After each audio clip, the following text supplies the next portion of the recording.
Hi everybody, we're doing a quick sound check 2 minutes before our brand live tonight. Let us know if you hear us having troubles. We'll try to troubleshoot wherever we can. Thanks for the musical accompaniment. Right? It's kind of sound like a trolley out there. Cable car? Yeah. Trolley. Trolley, cable car. Same thing. People call them trolleys here. It's all cable cars. Cable cars. And trolleys. Mm-hmm. Oh, okay. One of my favorite sounds. Yeah. Yeah. That and the Foghorns. foghorn. Yeah, yeah. When we were living in San Rafael, we could still hear the foghorns in our house. Oh, it was so nice. pretty cool. Yeah. Because it carries, right? Yeah. And you were right there near the point too. Yeah. Indirectly. Yeah. Yeah. Then we hear the geese and the moo cows and, And the cars. and the tractor And the and goats. trucks and the goats. Yeah. A lot of other things. We just whatever. Yeah. Mm. We hear a lot of planes too because we're pretty much over the flight Oh, the path. Sonoma Airport. Yeah. Yeah, but it's not bad. There's a lot of jets coming in there now, A right? lot. Yeah. There's 2 jet centers now, so. Does Alaska fly in and out of there? I think they do, right? Mhm. It's Alaska American United. United. So. Okay. They started last July. I Yeah. believe it was, yeah. Yeah. Which is I'm weird. gonna try that sometime. They fly to San Francisco and then leave out. I've flown the Alaskan, which is great. It's the quickest. And then American is just, you have to get up and take that 6 a.m. flight. And that just No kind of ruins bueno, my day. as they say. Mm-mm. Mm. But sooner or later, I think there's plenty of room to build out. We drive behind the airport to get to the winery, so there's so much land. I mean, undeveloped. Yeah, they probably did that on purpose Yeah. for the future. That's massive back there. Yeah. Well, with the Bay Area so trafficked, you know, Yeah. they're gonna need those options. Absolutely. Yeah. Yeah. Okay. Looks like we have a 5 o'clock start time. Showtime. Ready for us to rock, Alex? Yeah, just waiting for people to respond. Can everyone hear okay? Do let us know. Just give us a quick thumbs up or a quick gotcha. We hear you. Testing. It's super weird for me not to be online right now. Just putting that out there. Go back. I'm gonna lean. Sit up straight.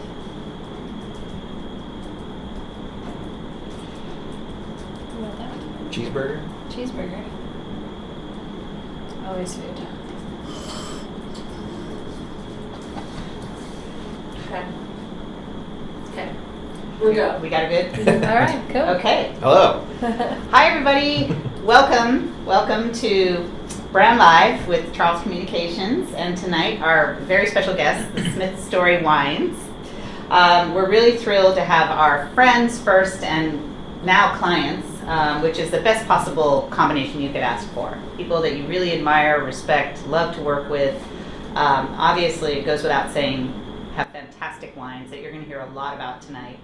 And I'm going to get going. Before I do, this is our second Valentine's Brand Live. I'd love to say that at Charles Communications. We did one 2 years ago with Pam Starr, and the common thread for tonight is Cabernet Franc, at least one of the wines for sure. Cool. And we have a few, I'm sure you know them, but just a few little housekeeping items. On Twitter and Instagram, it's at Smith Story Wines. And then tonight's hashtag is hashtag Smith Story Live. And if you get a chance to either tag at CharlesCom or at All This World, we'd appreciate it. And so I'm not the guest of honor tonight. Allie and Eric are, and I'm going to have them talk about themselves in just a few minutes. But wanted to say, just as a prelude, that 2018 is their 5th anniversary. It will be coming up in May. And you're going to hear a lot about their love story, both for the passion of wine as well as for each other and the work that they do. They're the perfect sort of complementing couple in terms of their roles and responsibilities. And there's a lot of great crossover, but how great is the power of two, that's for sure. Tonight's focus is just on the Sonoma County part of their portfolio, but there's much more in the future we'd love to share with you, including the Anderson Valley in Germany, and that'll be fun to talk about. We'll give you a little hints and prelude tonight. And then 2017 was their 4th harvest, so we're getting ready for 2018, and Eric was just sharing with me some of the good news and some of the updates he's got going on for 2018, so hopefully we'll get a chance to fit that in. But But really interestingly enough, and the connection with you all tonight in particular is that Allie was an early adopter to Twitter. She was on Twitter when it first started in 2006. She's always been, kind of keeping ahead of the curve from the standpoint of reaching people, marketing people, having come from sports marketing, having had her own blog, which she'll tell you about. And so they actually started this company on Kickstarter, which is fantastic. I'm happy to say I'm a proud owner of one of your shopping bags and an early supporter. Just was so motivated and felt like a cheerleader to hear your story. So enough about me. Let's hear your story from your standpoint. Right. So, all right. Rochambeau. Go for it. Right? You're the talker. Well, we're both the talker. Just got to get a cheeseburger in him sometimes. So really, Eric and I met back in 2003, and we were both working for K&L Wine Merchants. And I was just there for a brief year, and left K&L and went on to do my own thing back in Texas. I was a buyer for Central Market for a little while, and then started Texicali Wine Company, and my blog was started in 2005 called the Texicali Wine Trail, where I really just talked about everyday going-ons with all the families that I supported in my consulting firm from all over the world. Long story short, Eric and I spent some time in the Anderson Valley together way back when, and as he was planting a vineyard in the deep end in Philo. And I had some time out there with our dogs, his golden retriever Lakota and my dog Henley back in the day. And just had this vision that kind of stuck with us over the years. I think one of us said at some point, wouldn't it be cool to do this for ourselves one day? And fast forward to 2012, we got engaged. It's a long courting season, yeah, 2012. I seem to remember you wrote a message on the beach to officially announce it. Yeah. Well, he proposed over the Golden Gate Bridge, so that was pretty great. And then we eloped. May 14th was the day he proposed. Mm-hmm. I made it easy for him. So the next year we got married. We eloped on the Big Island, same day. The next year is when we announced Smith Story officially to the world on the internet. And we haven't taken a vacation since, so we're going 5 years. Full steam ahead. So it's been a crazy ride. Everything about anything you heard about starting a company, starting a winery. We were really encouraged to start our own winery when the word got out that we were engaged and serious, because we'd really been helping so many people over the years. And we knew it. We knew how expensive it was. But they just said, you know what, write that business plan. Do what you love and write the business plan based on the wines that you enjoy drinking and how you want to farm and how you want to make that wine in the cellar or not. And it's all happened. So, our first really release was our Sauvignon Blanc in 2014. We released it in March, and it was our quickest sellout yet. March of 15th. March of 15th, yeah. And so going on a few years now, we've sold a few thousand cases of wine, and currently in a handful of states through wholesale. But majority of our supporters have been like you, online support, buying through our mailing list, our online wine shop on our website. And this year we have 2 amazing tasting rooms. So that's been a lot of fun. Our main tasting room up in the Anderson Valley. It's been open for about 10 months, almost a year. Yeah. And we've Maybe seen orient people a little bit as to. Yeah. So the Anderson Valley, really from the Golden Gate Bridge, is a good 3-hour drive north and a little west. So you've heard about that beautiful Mendocino coast. It's on the way to the Mendocino coastline up there. So for us, it's a magical valley. It's a valley of Chardonnay and Pinot Noir particularly. And I call it right now, it's so green, and we don't have a lot of rain right now, but on rainy years, it's a valley of rainbows and frogs, right? It's just cell phones kind of work up there. I like it when they don't. Yeah. Personally, that's one of the main reasons I go to Mendocino is to get away. Right, so it's a great getaway. So we've just had such a great time up there. And then fast forward to this past harvest, we started making our wine under a new custom crush facility called Grand Cru Custom Crush, and they're based right in Windsor. Hashtag Windsor Beverage District is a new hashtag in our lives. We share this facility with about 12 other small-sized wineries, and it's a state-of-the-art production facility. Beautiful place. Beautifully thought out. And then in the front part of it has 6 tasting salons that we're able to use as another tasting room by appointment only. So we're, we like to drive. We're on the road a lot. Yeah, spread ourselves thin. Yeah, so there's a lot of that in winemaking, a lot of drive time. So on that note, we have about 11 vineyards that we work with currently, 3 in the Anderson Valley, the rest in Sonoma County, and then a couple in Germany. And that's really where Eric spends most of his time when he's not helping the tasting room, because we both do that still. Mm-hmm. Oh, yeah. But he's in the cellar and out in those vineyards. So. And you left the wine buying world a year ago or less? A little over a year ago, yeah. Okay. I left K&L after 17 years being with them. Amazing. Big Yeah. leap. Yeah. Yeah. It was time. We luckily got the business up and running to a point where Allie needed a lot more help, and we were selling some wine. And Yeah. I was thinking about making the wine while I was at K&L, so it was kind of tough. Yeah, I know, So, exactly. yeah. It's hard to be divided. But Yeah. that's what entrepreneurship's about. Yeah. Getting that velocity and building that momentum.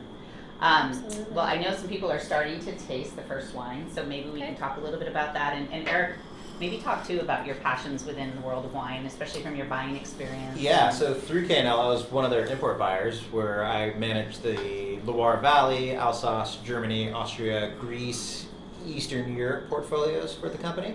So I got to spend a lot of time traveling over to those specific regions, a lot of time talking with producers and, kind of talking philosophies and techniques and all that good stuff.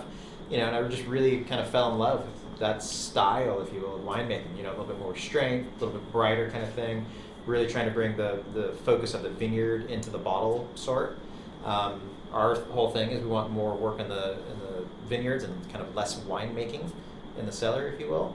So we just really want our wines to be expressive and fun and juicy and really just well made across the board. And very drinkable. Yeah. We really are not in the business of making trophy wines. Yeah. We enjoy drinking wine. We want everybody to experience that same thing too with ours. So it's a big reason.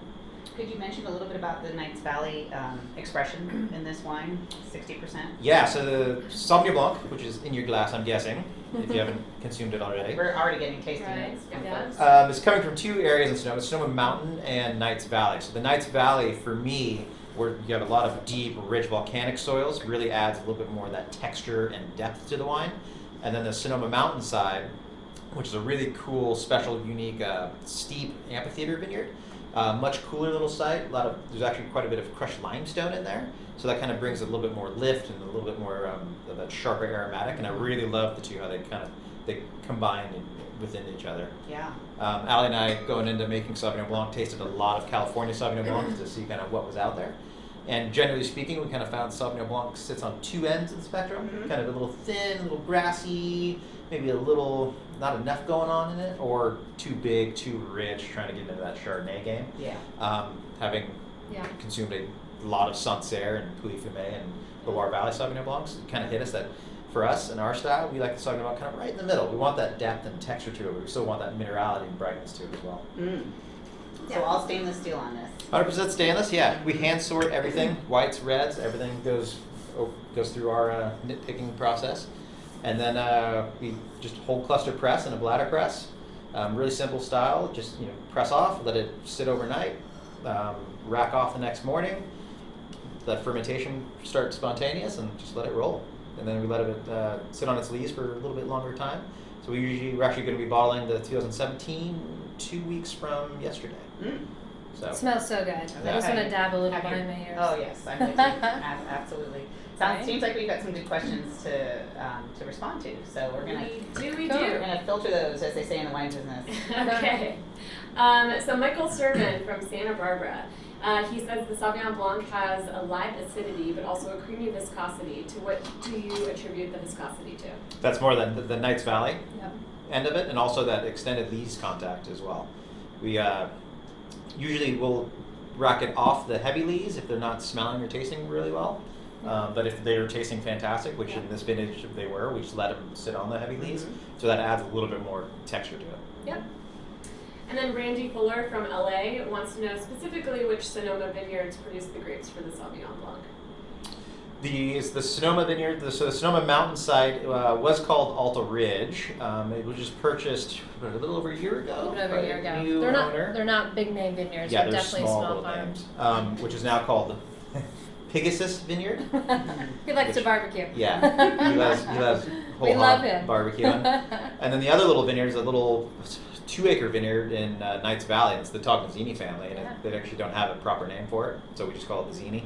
The zini. Yeah. Absolutely. That's great. Well, it's, since we're the subtext of tonight is love, I know that respecting the land and loving the grower and what you do in the cellar are really kind of the tenets of your business. Mhm. Well, he could have proposed with probably a Celix rock. I don't think I ever told you this, and I would have said yes. He had a really great habit of when he was traveling abroad, to wine regions, the big get was not what gift did you bring, but what rocks did you bring back, So if you go to our Anderson Valley tasting room, we have all sorts of rocks sitting out from all over the place, and particularly actually from our Sonoma mountainside. It's very reminiscent of some Sancerre vineyards that have the same soil and the same rocks. So Celix would have paired beautifully with this Sauvignon. yeah, right. Completely. I'm guilty of doing that too. Yeah. Yeah. That definitely added to my luggage weight on international Mhm. trips. Right. Speaking of love, Randy also wants to know at which K&L did the love affair actually begin? Redwood City. The very sexy Redwood City. Yeah. The cubicles and the old house upstairs, like shag, 1984 green carpet. I think it's still there It's Mhm. disgustingly to this day, still there, yeah. right? Yeah. No, it was really such an amazing time. Besides meeting this guy, for me, I really kind of call my time at K&L my kind of Ivy League business school of wine. It was just an incredible first jump into the wine world. I got to meet every winemaker that came through California, really, Mhm. and got to taste with them and was able to develop my own palate because of just amazing palates that have worked at K&L for so long. And I really felt like that was like a immersion of wine.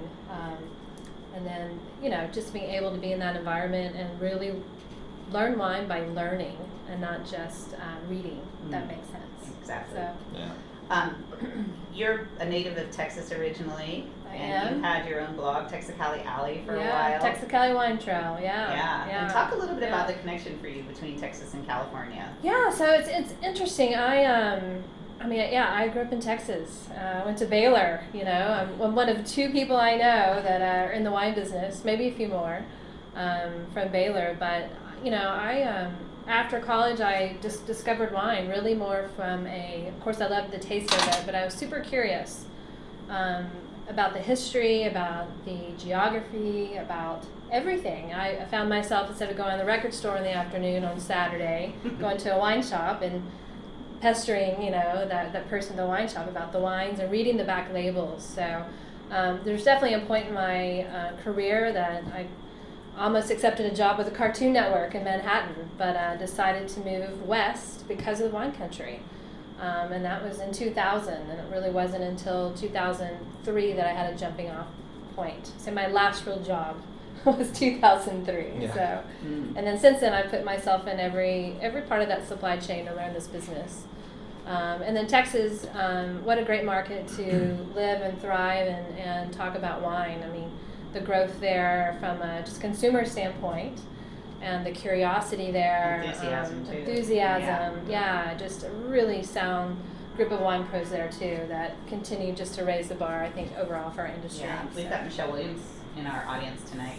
Hi, Rock and Red Michelle. blog, yeah. Her expertise, among many other things, and she's a great poster and really educates the public quite a bit, is pairing music and wine. Oh, fun!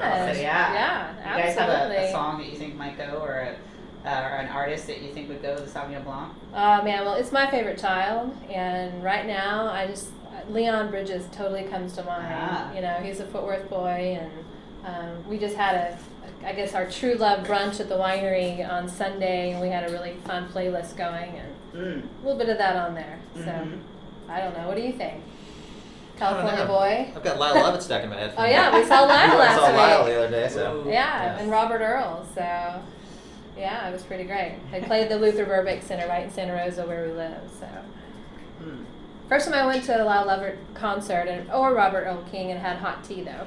That was unusual. I love it. Yeah. I would probably say David Bowie for me.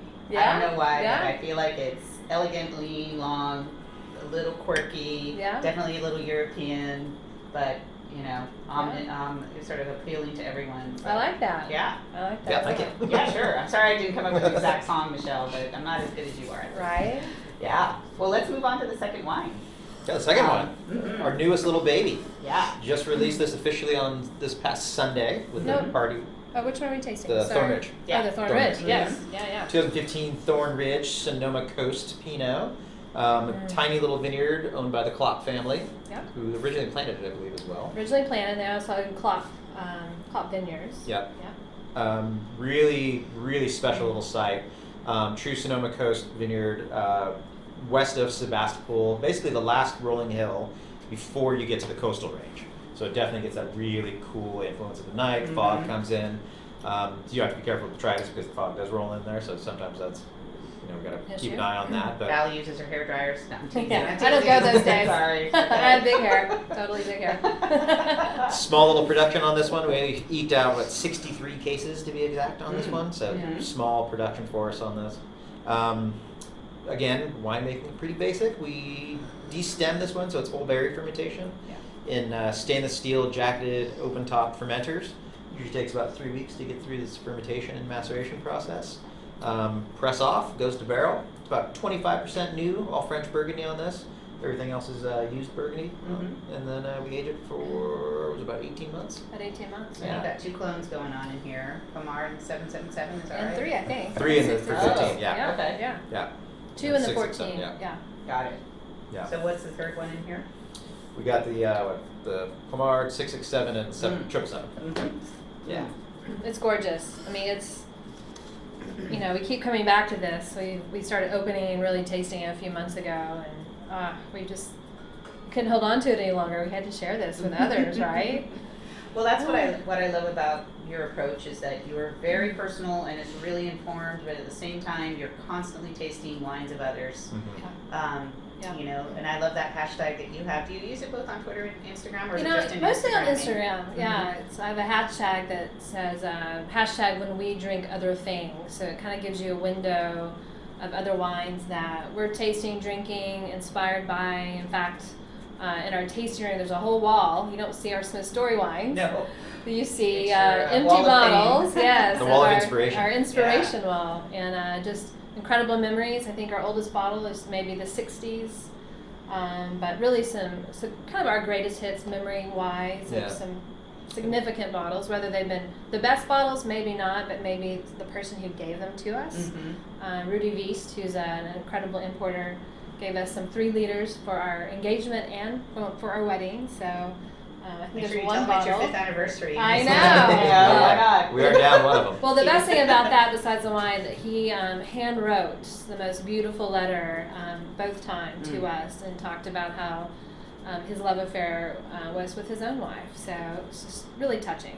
That's what this business is really about: is those relationships. And Without a doubt. I Yeah. always find it interesting because I've always felt that was foundational. Being in the wine business now, going on 34 years, and it's come right back around to relationships once again. Right. With the relationships we have with you all, and I have to take a quick moment to acknowledge Alex behind the camera. Yes. She's just been phenomenal, and I'm really, really grateful to her for putting this all together. It looks easy, but that's because she works really hard behind the scenes. And Amen. she's obviously cultivated that with each and every one of you as well. And so we're all really glad you're here. And yes, she has a glass of wine back there. She does have a glass Just of wine. two. And Two. glasses. And she's got some cave aged Gruyere, so she's not suffering too much back Right? there. Yeah. One interesting point about this wine too that I think just bears for sort of the educational mantra of Charles Kahn is that it's from the Sebastopol Hills pending AVA. So it's a subsection of the larger West Sonoma Coast AVA, which also is not as yet approved. Lots of debates and conversations in California before things can really get passed. It takes a lot more energy, I think, than it did in the early '80s when appellations were first applied for. Yeah. So, in exciting regions and subregions, I'm very excited to see within my lifetime and working in California, having come from a European background, all this sort of pursuit of the more specific. Yeah. And I think we'll just continue to see a long overdue. lot of that. Yeah. The interesting thing is I think the consumer is getting there, Right. but I noticed in some statistics I was privy to last Friday that Napa and Sonoma are they're softening a little bit. I think that shows the curiosity with other regions, Yep. just very slightly, but Yep. we shall see.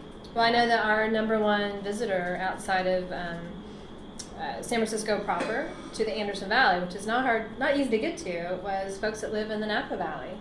And they are visiting the valley there because it's what Napa used to be, I think, a little bit slower paced. That's been interesting for us to notice this past year.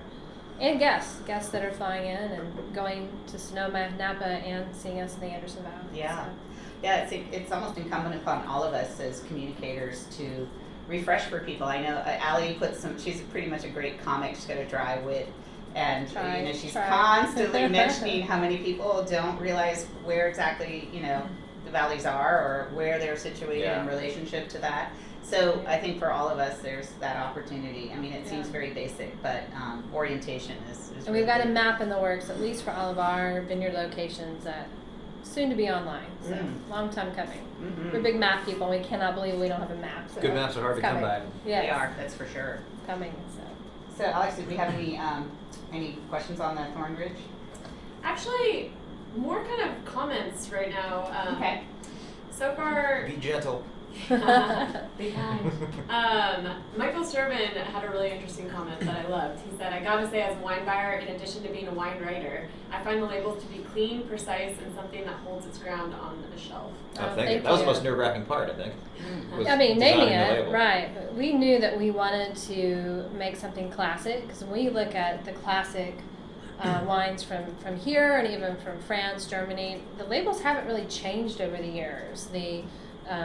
A few things have, but the classic look hasn't. And I've always said jokingly, the hardest thing about drinking a good bottle of wine is remembering the name of it the next day. Mm-hmm. So hopefully people can pronounce Smith and Story, and hopefully people can read it. So I think sometimes, my heart is broken because friends that have made wine and they go to all this great length to make this fabulous wine, and they put this label on that you just, what is that? I know, it's so true. You Can't know? read it, you don't know Yeah, what's in it. so thank you. That's super important, and I think that's made a big difference in our success so far too. Those little things. It's very modern, like your style and your Yeah. And there's a little subtle story with us in the label as well. So the border is a little sketch of the Mélilée that I wore during our wedding ceremony on the Big Island. Oh, yeah. And then in the middle of Smith's story, there's the little diamond. You see a cluster of grapes and a glass, because we met through wine. Yep. And then the H and the L stand for Henry and Lakota, who were our dogs at the time, who we had when we Yep. first met, and we would go run around and wine tasting. and Yeah. So our doing all that kiddos, stuff. so we had to honor our four-legged kids back Yeah. then. You so. even named a wine after Lakota. Yeah. Yeah, our second. Simeon. Lakota's good, Yeah. yeah. And then Isaac Baker says, "I'm all about Sonoma Pinots at sub 13% alcohol, and this is a good example of why. Plenty of juicy red fruits, but it's also light and fresh, really solid stuff." Great. Yeah, Thank and you, Isaac. that's kind Yeah. of due to the exposure on this vineyard. So this is a hilltop vineyard where there's eastern and western exposures, and we source the fruit from the eastern side. So it gets really beautiful, warm morning sun. It doesn't get that blasting heat wave at late afternoon Oh, sun. yeah. So I Yep. do. really nice slow ripening section here. Mm. Right. Yeah. All right. Cabernet Franc. You want Off to we do go that? to Cabernet Franc. Sure. I'd love to hear a little bit too Yeah. when we get there, but a bit about the age of the vines and a little bit about that mix of the soil that's on the property. So let's dive in. Sure. Well, part of getting to start a winery from scratch, literally scratch, we used notebooks to start defining and outlining what we were going to do. And, we started with, what do we drink a lot of that not necessarily we drink from here, that's made in California or the United States. So definitely found ourselves the red wine, the red varietal we were drinking the most of, just hanging out at the house, and our comfort wine was Cabernet Franc. Arguably my favorite red varietal. Arguably, right. I would So, say for me too. yeah, absolutely. I mean, we, from the entire spectrum, there was a beautiful Cab Franc that we loved in a box. There's a beautiful Cab Franc that he won't let me open yet in the cellar still. So we knew that we wanted to make Cab Franc. We wanted it to really, we wanted Loire Valley to be our muse in everything we did when it came to finding the right vineyard from a soil standpoint, a climate standpoint, a canopy management standpoint. I learned a little bit with our first vintage, just understanding how that cluster ripens. The reason why there's a little greenness sometimes in Cab Franc is that middle of the cluster doesn't ripen quite as fast as the top and the bottom. And so I think that a little bit of extra TLC in the vineyard, riskiness to open up the canopy a bit, I think helped. But this is about sold out, sadly. And truth be told, we actually, when we first started working with this Cab Franc vineyard, we were going to do rosé with it. But the fruit came in so much better than we expected. So we audibled out and decided to do. It's really redolent, you know. It's just got an explosion of all sorts of red fruits, including some exotic ones. What I love about it is right now I just had a sip, and it doesn't finish silky. It finishes with a burst of like, whoa, I gotta have another sip. There's some really good acid, but not too much. It's like this little burst of flavor, and you know, none of our other wines have that pop. And it's been really fun to taste people that love Cab Francs and don't really trust maybe a Cab Franc from California, and it's been a big eye opener, I think. So. For me, I think, I think No. Cab Franc has been, here in California, has been made too much on the kind of Napa Valley Cabernet Sauvignon side. A little too much extraction. I agree. We're trying to get a lot of tannin structure out of it. And we really wanted to do, our Love of Loire wanted to focus more kind of on that style, so a little bit more restraint. Basically just try to make it more kind of Pinot Noir, not so much Cabernet Sauvignon.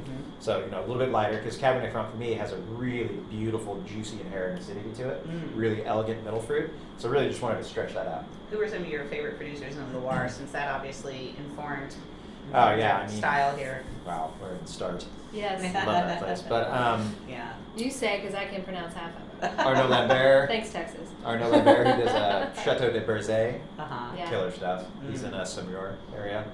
Some Chinon producers. My buddy Jerome at Domaine de la Noble. Killer stuff. My favorite. Yeah. Rosé too. Yeah. Clerget, I mean.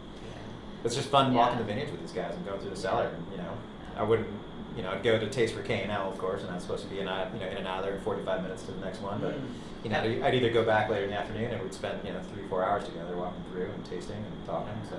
Have you brought your Cab Franc to them yet? Not yet, no. Oh, that's a trip. Yeah. Right? But you did bring over our Sauvignon Blanc and our Semillon. Yeah.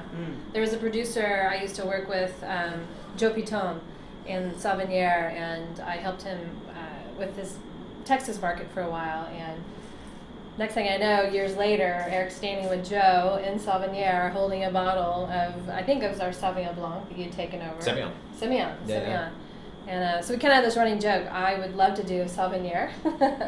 And that's a whole other story with our import side, but I can pronounce that. Yeah. Very nicely, as a matter of fact. Plenty of times to say Sauvignon. I love that. So both of you love to cook. I mean, I know Eric, when we went over to Eric and Allie's not long ago, Alex and I, for our sort of messaging session, Eric whipped up an amazing grilled cheese and butternut squash soup. Oh, you did the soup? You did the soup and you did the sandwich? Yeah.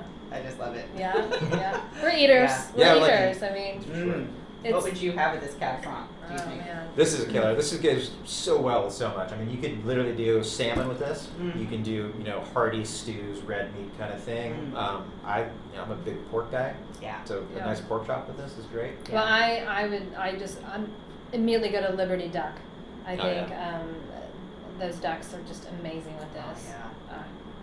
Some of the best duck in the whole country. Yeah, absolutely. Right in Sonoma. Right. Actually, the producers. One of my favorite pairings ever was in Chinon, so Cab Franc, but it was it was rabbit done a few ways. So and then had the Was rabbit there some liver. confit in there? Yeah, the confit, the saddle. Rillettes, and then, maybe? No, there's no rabbit, a little liver, Oh, yeah. which was killer with the Cab Franc. Yeah. That's And the one. I'm sure we've had a slice or two with this and a cheeseburger here and there, so, which is fantastic. Yes, I know. I like high-low myself. I really Right, do. right, no doubt. Our Anderson Valley tasting room is steps away from one of the best Napolese pizza, wood-fired Oh my pizza gosh. oven restaurants. So it's we've had a few tastings. Yeah, definitely. For those of you that are venturing out to California, Santa Rosa is a pretty easy stop from San Francisco. Philo is a commitment, and I would say that's an overnighter at least. But there's a charming hotel right within that complex where you are, the Madrones. Called the Madrones, yeah. There's a few others. The Boonville Hotel is another great place, but some really high touch restaurants that, not a lot of them, but they're there, and we are just spoiled with the bounty of what's grown there and the people that have chosen to cook in that valley too. It's amazing stuff. So I still have to go to the Alsace Festival in Anderson Valley. It's coming up next weekend. It formerly known as the Alsace Festival. What's it called now? It's now called the Aromatic White Wine Festival Well, in that's Anderson smart. Valley. Talk about PR. Yes. So Gotta we be will. more inclusive. That's right. That's Mhm. right. We will be pouring our Rheingau Riesling that day, or that weekend, and Tank sample of the Pinot Gris coming take out. sample of a new Pinot Gris. So that'll be fun. I don't know if we're going to release that because I love it. Allie's cuvee, just for you. Right. Our first biodynamic organic vineyard that we're working with. So Wow. pretty great. Yeah. Demeter certified. Ah. Yeah. In the Anderson Valley. So, who also grows the best wild blueberries you'll ever have in your life. Yeah. I did not know this. Yes, After all the 20 years I've been living here, I did not Yes. know wild blueberries were the thing to buy. Incredible. Yeah. How did you find working with that biodynamic fruit? Was it? Oh, you won't be. It was yet. our first It's vintage. gonna be- We did 17 out Okay. there. Yeah. Was it more challenging on a chemistry standpoint? Not really. No? The farming there they've been there for about 20 years now. I think the family's been doing it. So it's very well established, and they're on top of it. And it's in a really nice little section of the valley. Mm. It's kind of in a little, kind of like a bottleneck section. So it's Okay. always a breeze floating through there. Mhm. So things stay really clean and bright and fresh. So you don't have a lot of mold issues in there because it never has time to set down in the moisture from the air because it just gets blown I right call it out. where the end of the rainbow goes every time. Yeah. Yeah. It's magic. Right in the section where kind of the Boonville section meets the Philo section, so it goes from the widest part of the valley, then narrows down. Okay. Yeah, Next. and it's right along the creek there too. I found in wine judging, which I do a fair amount of. I know Michael Servan's here and on with us. Hi, Michael, and he judges quite a bit, and I'm sure some of the other folks that are participating probably do as well. But the wines that are biodynamic often have that extra level of resonance and depth of flavor. Mhm. It's really pretty electric when you're tasting them. Yeah. They're not really segmented out as much in judging now, just because the category is still so small. But Yeah. I do definitely taste the difference. Interesting. Mm-hmm. And there's Yeah. science and chemistry to back it up too. So, All right. Yes. Comments on the Cab Franc. I think everyone is kind of loving this wine across the board. Super. Michelle Williams is loving the Laura inspiration. Jenna from Sacramento, Jenna Francisco says, interesting, this Cab Franc is lovely, but different from many of those I've tried from Northern California. Glad to be trying a more true example of the varietal. And then Dazelle Quillen from Virginia says, this is one of the most restrained examples of Cabernet Franc I've tasted from California. Very nice job, guys. I get what you were going for after here, or sorry, I get what you were going after here. You get all the nuances that are usually ripened out. Yeah. Super. Exactly. Yeah. Perfect. Thank you. Pinpointed it. So. Yeah. I think Yeah. sometimes that's the hardest part about winemaking is having restraints because Mhm. you can tinker all you want and mess around, but just the hands-off thing. Yeah. and you use Bordeaux barrels for this as well. For this, yeah, we're using all Bordeaux barrels, all used barrels. So Mhm. no new wood in this. We are lucky enough to have friends that have larger wineries that use a lot of new wood, Mm-hmm. and so that they'll kick out the new wood after they're done with it, and so we're there to catch them. And It's great. yeah. Supply chain is guaranteed. Yeah. Yeah. And they have access to some of the top cooperages over in France, Oh, which very nice. someone small like So us now wouldn't we- be able to now Which we grab. know. benefits the consumer at the end of the game. Absolutely, Yeah. yeah. Oh. And keeps our pricing down. Mhm. So that's always Yeah. nice. Mhm. All right. Yummy. Next one. Let's Yeah. go. You want to do the cab? The cab, yeah. So there's a place on our website called the Chapters, and we started writing the chapters really when we launched on Kickstarter, kind of the play-by-play, what goes on behind the scenes, the ups and downs of entrepreneurship, of starting a winery, of working with your spouse, the financial part, you name it. We've kind of just put it all out there, and we feel that's just been super important for us to always not pretend to be anybody else at all, and to really allow people to see that it's not a fancy thing. It's really a lot of farming and hard work that goes into this. So I guess a few months ago, November, I posted a post on the Chapters called Girl Talk About Cabernet Sauvignon. Oh right, yeah. And it's our, I'm going to brag here. It's our number one Humble brag, post. humble Humble brag. It's the number one Chapters post so far ever in the history of the Chapters. So we are fortunate enough to work with Katie Wilson in the cellar, And Katie, gosh, her background's intense. Started with flowers, spent some time at Joseph Phelps, worked at Craigie Range, we were talking about earlier, as an intern, I believe. And throughout the year, I spent a lot of time in the last few years at Cayman Estate until she stepped off in 14 or 15. 14. So anyway, so it was Katie and I talking about cab, and as a Texan, the Cabernet was really my first, that's how I fell in love with wine. Didn't know any better. That's where I started. That's where I learned. I think 1997, I had an entire Christmas tree with silver oak ornaments. Wow. Yeah, it was fancy, right? Mm-hmm. But that was quite the vintage. Yeah, I too. know. But you know, it made such an impression on me, like wanting to know more. Okay, well, what is this in Bordeaux? Like really wide-eyed and curious about Cabernet Sauvignon and its origins. So, again, going back to that old notepad. We started writing everything on in 2013. I said we have to make Cabernet, but we have to make sure we make it in a way that's a little bit more of a throwback to what Napa Valley was in the 70s, or, you know, Those early 80s. The iconic wines that people bring to tastings now, Yeah. or that you try at Absolutely. press that people sort of pine for, really. Yeah. They're like, Yeah. why aren't wines like this Yeah. anymore? Yeah. Which, you know. And drinkable cabs. I mean, Mhm. it's really probably a big reason I've gotten away of drinking Cabernet Sauvignon new cabs is they're just not too easy to drink because they're so big. Mhm. We're fortunate we have a lot of aged cabs that we dive into when friends come over. Those are fun to share. But I think even on our inspiration wall, you know, Eric often talks about the 3 M's that have kind of inspired our Cabernet program, and it's Mayacamas and Montebello Mount and Eden. Mount Eden. You Yeah. throw in a little bit of Chateau Montelena in there as well, just some legendary, well-made Cabernet Sauvignon from California. So we had the opportunity to work in the Pickberry Vineyard. Pickberry is located, and we explain this a lot because it's not an area of wine country where there's wineries and it's very touristy. It's back roads, it's vineyards, it's horse ranches, it's lavender fields, but it's kind of sandwiched in between Bennett Valley and Kenwood, where Sonoma Mountain kind of merges into that area.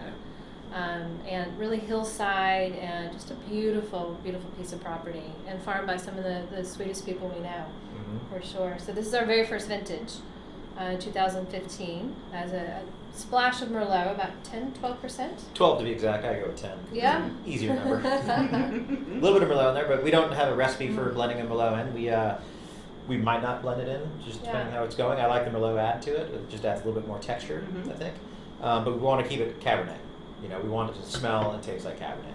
So again, you know, we pick a little bit lighter. It's an eastern-facing little exposure there too, so more morning sun, less afternoon sun. Mhm. So it's not getting that great intensity to it. Right. Is the gravelly loam that's here more predominant with sort of accents of the volcanic, or Yeah. how would you, yeah? Yeah, Is that how it for sure. works? Okay. No And question. just a brief pause, we might see some interesting characters coming across the feed right now. That's just because we're now trending on Twitter, so we've got Woo! some We're trending on Twitter. funny folks What a trying to cash powerful in on group the we've got hashtag. tonight. Oh, The power of 10, really. That's amazing. Right on, everybody. Thank you for that, really, very much. And I know, as you can tell, we're only really scratching the surface of these stories, and I would look at these as sort of trailers for a movie that you need to come and watch the full-length film of. Because, no, I'm really, you know, one of the reasons I've stayed in the wine business for 33 years is because of work like Eric and Allie. Thank you. Truly, Yeah. no, it's, okay, I'm going to get verklempt. No, I can't. I was, you know, Flows part on my in the sleeve, air. part on my chest here. But no, it's true. It's really wonderful to see a passion project evolve and unfold.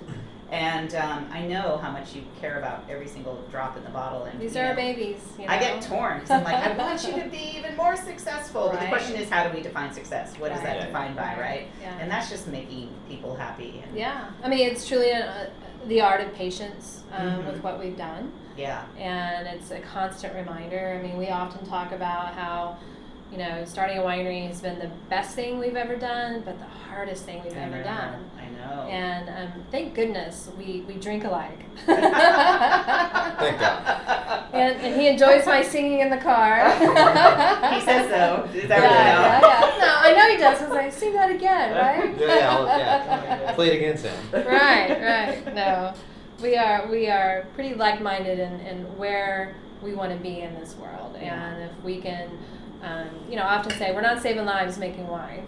but we're certainly hope to enhance. I think what wine lives, is doing, so. as it has for centuries, is it slows people down. I really Yeah. do, you know, Yeah. there's no substitute for that, Right. you know, sitting around a table for sure. Well, Michelle, and even, you know, you talk about music and wine. I often talk about, you know, wine for me is very similar to my music memories. Mm-hmm. I don't remember names a lot anymore, and I don't remember a lot of things. But gosh, you know, when that song comes on, it takes me right back.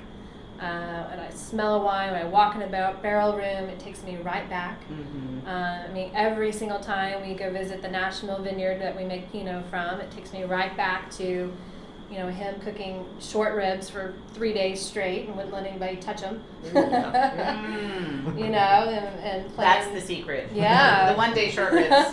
There's no shortcuts to those. I know. Right. You've got to let the Right. fat like separate and skim it off and reduce it down. That's Yeah. true. And I think that was a little Grateful Dead in the background, and then Probably. it was probably my first time I've ever tasted 76 Riesling, German Riesling at this guy Oh. up at the vineyard. So Baby maker wine. yeah, well, it Now that we're produced a talking about winery years Valentine's later. Day, So. yeah. My goodness. But back to this Cabernet, it's just we're really proud of it. For me, it smells like a Cabernet, and it's a silly little thing, but I feel like some of my education that I've given over the years, fun flavor profile is. I just think of like a kid and how much fun it was to have a crunch of a wild cherry lifesaver. Mm. And there's a little streak of wild cherry in this Cabernet that's not heavy and cloying. It's super bright and something that's fun about this Cabernet. So we made about 300 cases. Mm-hmm. And this program will definitely continue to grow, and you know it'll max out for what the vineyard can give us, which may double. We'll see. I mean, it's what Mother Nature actually is going to give I was us. just going to say we should talk about the vintage, the 2015, because Yeah. you're showcasing a vintage with all the reds tonight that was definitely a challenge in California from the standpoint of quantity and Yep. and definitely in some cases quality. Drought conditions, which unfortunately. Michael Servin, I know you wouldn't agree, and I really, my heart goes out to Santa Barbara County. I know you had to be evacuated from your home a couple of times, once for the fires and then for the floods. So, damn, here's to you, darling. Yeah. Yes. For Here's sure. to surviving those traumas. But yeah, we're definitely in a situation again where our water table, not our water table, but our snow melt is looking a little dicey here in California. So talk about how you managed the drought in 2015 and Yeah, I mean, there's not much we can do. Mother Nature's always the boss. She's Yes. going to do what she wants, that's for sure. sure. So we just kind of work within what's happening. Most of our vineyards, all our vineyards are set up for irrigation, but we use very little irrigation on our vineyards. Luckily, all of our vineyards that we work with are well established too, so 15 to 25 to 40 years old kind of thing. Yeah. So the roots they're just fine. So they didn't have a weather event. No. They just Right. consider it just Yeah. climate. I don't know. Yeah. Yeah. Okay. 15, especially on the Sonoma coast side, was rough. Yeah. Things there's a lot of shatter that happened in 15. A lot of shatter, and even in this vineyard, I mean, the clusters are not here and here. The clusters are like this in the vineyard. It's not a vigorous vineyard to start with. So I think The Thorn Ridge. the Thorn Ridge, yes, on Sonoma Coast. So it was. I mean, that presented like, do we want to make this wine? We have so little of it. Do we give it to somebody else that needs this for their bigger program? And I'm so glad we said we're keeping it. Yeah. And each varietal's so Yeah. different as well. I mean, the Cabernet and the Merlot coming from the same vineyard, Cabernet was way down. Merlot came in spot on. Fine. Yeah. So Mhm. we do have Merlot as well. Yeah, we do have. We're gonna bring back Yes. Merlot. About 50 Yeah. cases, Bringing it yes. back. Eric's bringing back Merlot with 50 cases. Just single-handedly. One bottle at a time. I let him have that one. All right, we've got a couple of questions. Okay. Michael Servin would like to know on the cab, what is the percentage of new versus old oak? No new, all old. All old. Again, Yeah. pretty much the same program as the Cab Franc. Same barrels, all mostly. I really like that second use kind of thing, that second, third use, Mhm. and then we have a few 4 uses in there, 4-year-old barrels as well. But yeah, no new wood. Great. And then Michelle Williams would like to know, can you please confirm that all wines are single variety? Except for the Cabernet. Yeah. There's a little bit. There's 10% Merlot in there. Kiss of Merlot. Yeah. Everything else is 100%. Yeah. Great. Mm. So one of your favorite phrases is "drink what you love what you drink," which I think is Yeah. fantastic. Yeah. When we were going to have another guest star here tonight who Oh, yeah. couldn't make it due to, I think, was it a interview with an agent or something. I'm not sure. Yeah, I think Jimmy Kimmel had him on the phone. Oh, is that what today, it was? so- Okay, but this would be we would be lacking if we didn't Hi, mention Jimmy. Sandwich the Doodle. So please Yeah. talk a little bit about your Sure. little internet star there. Well, it's where do I start? But it's the most wonderfully wacky part of our life, and I don't say he's the love of our life because this is too. So he's a part of our love story. But years ago, when my black lab was feeling ill for the first time in old age, I was actually managing a wine dinner in Houston, and I was living in Austin at the time, and you know, you manage wine dinners, you don't necessarily eat. And so I was starving driving down those dark roads back to Austin and thought, why didn't I grab a sandwich for the road? And my mind just drifted to the Earl of Sandwich story and how I don't think kids knew about that story. I don't think you I know, knew the like Earl of I Sandwich learned that story. later in my life, right? Mhm. And I just, for some reason, I just thought, gosh, that would be such a cool name for a dog, you know. And then I thought, oh, the neighbor kids would be screaming sandwich, you know, whatever. So fast forward, way forward. Lord Sandwich, our golden doodle, was born on May 19th, 2012. He's a sibling of the Meeker family up in Geyserville in Healdsburg, who originally turned us on to this breed. We had no idea.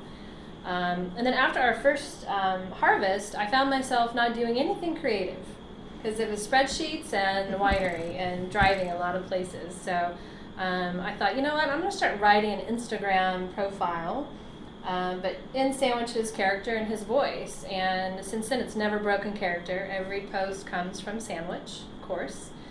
And because of his popularity and just his character, we were able to start a charity from it. Mm-hmm. And socksforsandwich.org was born right after our first harvest. And Sandwich went on to Instagram saying, hey guys, you know, Mhm.